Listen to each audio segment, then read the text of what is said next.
Hello everyone, आज है 20 दिसंबर और आज इस वीडियो में हम बात करने जा रहे हैं इरडा के बारे में। 109 रुपए का शेयर है और आज 2.5% की गिरावट है, जबकि बाजार में अच्छी तेजी है। और देखा जाए तो पिछले एक महीने में डेफिनेटली काफ़ी अच्छी रफ्तार इसने दिखाई थी। 120 रुपए पर गया था ये शेयर। आपको बता दें कि इसका जो आईपीओ प्राइस था वो 32 रुपए का था और जो खुला था वो उस दिन जो लिस्टिंग हुई थी वो 50 पे हुई थी और जब क्लोज हुआ था तो 60 पे क्लोज हुआ था। उसके बाद कुछ एक हफ्ते तक इसने कंसोलिडेट भी किया। उसके बाद जो फटा है ये 65 रुपीज से 120 रुपए पर गया। अभी कंसोलिडेशन का फेज इसका चल रहा है और बात करेंगे उसके बारे में, इस कंपनी के बारे में कि चल क्या रहा है यहाँ पर और क्या पॉसिबिलिटीज यहाँ पर बन रही है। देखिए, वीडियो को शुरू करें उससे पहले अगर आपने अभी तक चैनल को सब्सक्राइब नहीं किया है तो प्लीज़ अभी इसे सब्सक्राइब कर लीजिए, क्योंकि आगे भी बहुत सारे वीडियोस हैं जो आपको काफ़ी ज़्यादा हेल्प करेंगे। तो 109 रुपए का शेयर है इरडा का, 83% का ग्रोथ है। अगर इसके आईपीओ प्राइस से कंपेयर करेंगे जो कि 32 रुपए का था, तब तो भाई साहब तेजी बहुत अच्छी यहाँ पर देखने को मिल रही है। यहाँ पर अगर देखा जाए कंपनी को लेकर तो एक नई अपडेट्स भी निकल कर आई है कि हाल फिलहाल में अगर आप देखोगे तो बॉन्ड के थ्रू पैसा रेज करने की कोशिश कई सारी कंपनी कर रही है, उसमें से एक इरडा भी है।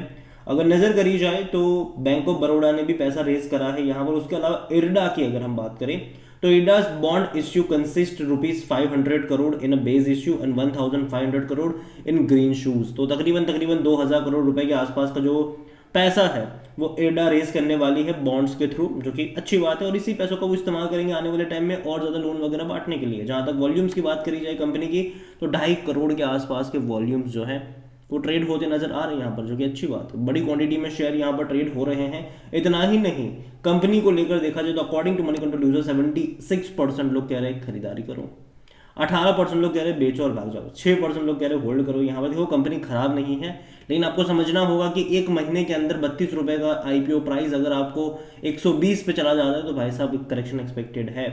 और प्रमोटर जो शेयर्स बेचते हैं वो इतने भी बेवकूफ़ नहीं है कि 32 रुपए के लेवल पर उसको लिस्ट कराए और कम पैसा यहाँ से ले। जाहिर सी बात है, डिस्काउंट डेफिनेटली अच्छी बात होती है कि कई सारे प्रमोटर्स एक डिस्काउंटेड प्राइस पर आईपीओ लेकर आते हैं, लेकिन इतने भी डिस्काउंटेड प्राइस पर नहीं लेकर आते। जहां तक इनके नंबर्स देखें तो अच्छे खासे हैं, ग्रोथ डेफिनेटली काफ़ी शानदार रही है ईयर ऑन ईयर बेस पे। प्रॉफिट्स भी अगर आप देखो तो अच्छे हैं। पिछले दो फाइनेंशियल ईयर में प्रॉफिट में काफ़ी अच्छी तेजी आई है और मुझे लगता है कि इसकी लिस्टिंग देखा जाए तो अभी कुछ टाइम ही हुआ है इसको लिस्ट हुए, पिछले महीने ही ये लिस्ट हुआ था और लिस्टिंग अभी हाल फिलहाल की है। तो देखो, डिविडेंड तो आपको अभी पे करेगा नहीं, लेकिन मुझे लगता है कि अगले साल से ये आपको साल में 2 बार डिविडेंड पे कर सकता है। अगेन ये मेरा पर्सनल ओपिनियन है, क्योंकि कंपनी देखो तो भैया प्रॉफिट तो कर रही है। क्वार्टरली तकरीबन 250 करोड़ के आसपास का प्रॉफिट है इस कंपनी का। तो कहीं ना कहीं एक्सपेक्ट मैं कर रहा हूँ कि डिविडेंड भी पे करेगा, क्योंकि देखो सरकारी कंपनियां, जो सरकारी कंपनियां पैसा कमाती है वो सरकारी कंपनी डिविडेंड भी भर भर के बांटती है। इरडा की अगर आप वेबसाइट पे चले जाओगे तो भाई साहब इनका जो लोन पोर्टफोलियो है उसमें ज़्यादातर जो कंट्रीब्यूशन कह लो वो सोलार का है 30% का, बाद में विंड आता है 23%, बाद में हाइड्रो प्रोजेक्ट आते हैं वो तकरीबन 12% के आसपास के हैं। तो देखा जाए तो तीन सबसे बड़ा कंट्रीब्यूटर है इनका लोन का। कंपनी का काम ही भैया लोन वगैरह प्रोवाइड करवाना और कई सारी कंपनीज हैं, ठीक है, जो लोन देती है। और इसका जो मेन काम है वो उन कंपनियों को लोन देना है जो रिन्यूएबल एनर्जी के सेक्टर में काम कर रहे हैं। और आने वाले टाइम में जिस तरीके से गवर्नमेंट हेल्प कर रही है इस सेक्टर को और गवर्नमेंट चाहती है कि यहाँ पर और ज़्यादा बड़े इन्वेस्टमेंट्स आए, तो कहीं ना कहीं और बड़ी कंपनियां भी यहाँ पर एंट्री करेगी और जिसका नतीजा ये होने वाला है कि इस कंपनी से भी कई सारे लोग लोन लेंगे यहाँ पर और फ़ायदा भी इसका है, ठीक है, उसमें कोई दिक्कत की बात नहीं है। जहाँ तक बात करें वैल्यूएशन की, तो देखो अगर आप चैनल को रेगुलर फॉलो करते हो, हाँ मैंने ये कहा था कि देखो आईपीओ के टाइम पे खरीदारी के मौके बेहतरीन मौके हैं।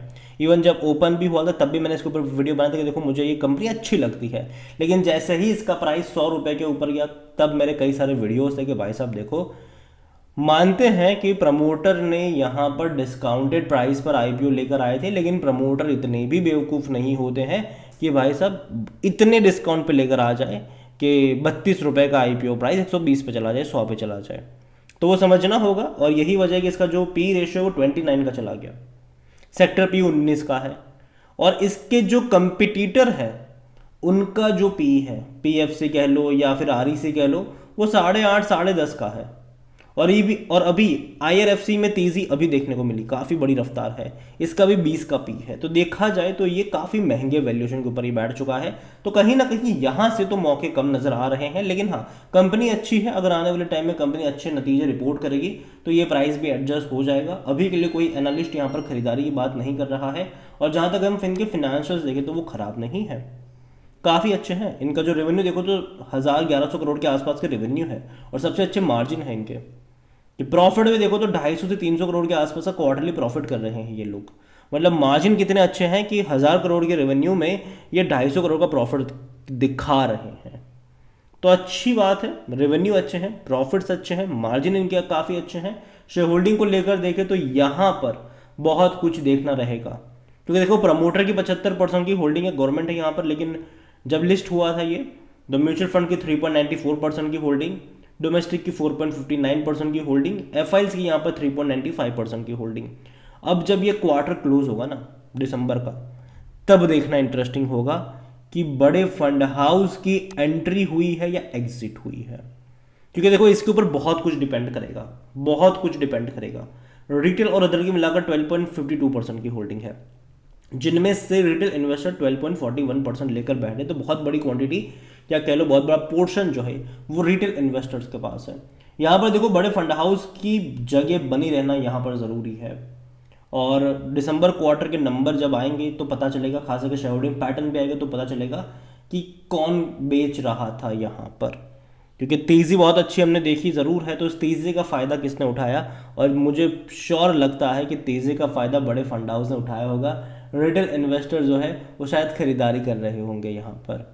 तो देखो मैं पहली चीज़ इस कंपनी को लेकर बात करूँ तो मुझे इसका फ्यूचर ख़राब नहीं लगता है, काफ़ी शानदार फ्यूचर इसका होने वाला है, उसमें कोई शक की बात नहीं है, कोई शक की बात नहीं है। लेकिन जो चीज़ खटक रही है वो है वैल्यूएशंस। ठीक है, अगर मैं इसके कंपटीटर्स को देखूं तो भाई साहब वो सस्ते वैल्यूएशन के ऊपर अवेलेबल है, अगर मैं इसको देख रहा हूं तो ये महंगे वैल्यूएशन के ऊपर अवेलेबल है, तो वो भी देखना ज़रूरी है। और जैसे कि जब ये 100 रुपये के ऊपर ही गया था तब भी मैंने वीडियो बनाकर कहा था कि देखो यार इसका वैल्यूएशन मुझे थोड़ा सा खटक रहा है, तो प्रॉफिट टेकिंग एक्सपेक्टेड। और अभी भी मैं वही कहूँगा कि एटलीस्ट इसको डबल डिजिट में आने दीजिए, तब तक मेरे हिसाब से दूर बैठिए और तमाशा देखिए। अगर आपके पास ऑलरेडी है और आपको पैसों की ज़रूरत नहीं तो चाहो तो आप होल्ड कर सकते हो। लेकिन जहाँ तक बात आती है फ्रेश बाइंग को लेकर, तो एटलीस्ट मैं वेट एंड वॉच की ही बात करूंगा यहाँ पर, क्योंकि जल्दबाजी करने की मुझे लगता है कि अभी यहाँ पर ज़रूरत नहीं है। क्योंकि देखो नया नया लिस्ट हुआ है ये शेयर, ठीक है, काफ़ी अच्छा रिस्पॉन्स मिला इसको लिस्टिंग के बाद, काफ़ी बड़ी तेज़ी दिखाई। तो कुछ टाइम इसको अब सेटल होने दो, इसको एटलीस्ट एक रेंज पे सेटल होने दो, ठीक है। अभी देखो बुल रन में था, बाजार काफ़ी अच्छे मूड में था, लगातार बेहतरीन तेज़ी आई। और अभी जब तक ये सेटल नहीं होता किसी रेंज पर, तब तक दूर बैठ के तमाशा देखने में ही सही मैं मानता हूँ। और यही वजह है कि मैं अभी इसको अवॉइड करूँगा। लेकिन जब ये डबल डिजिट में जाएगा तो डेफिनेटली उसको तब इवेल्यूएट भी करेंगे कि क्या चीज़ें हो रही है। और दूसरी बात, इनके शेयर होल्डिंग पैटर्न और क्वार्टरली रिजल्ट पर नज़र होनी चाहिए आने वाले क्वार्टर में, क्योंकि वो बहुत कुछ बयां करने वाले हैं। तो वीडियो को यहीं पे एंड करता हूँ, पसंद आया हो तो लाइक करो, शेयर करो, चैनल पर अगर पहली बार हैं तो प्लीज़ सब्सक्राइब करें। और इरडा के बारे में आप क्या सोचते हैं वो भी आप मुझे कमेंट में लिख के बता सकते हैं। Thank you.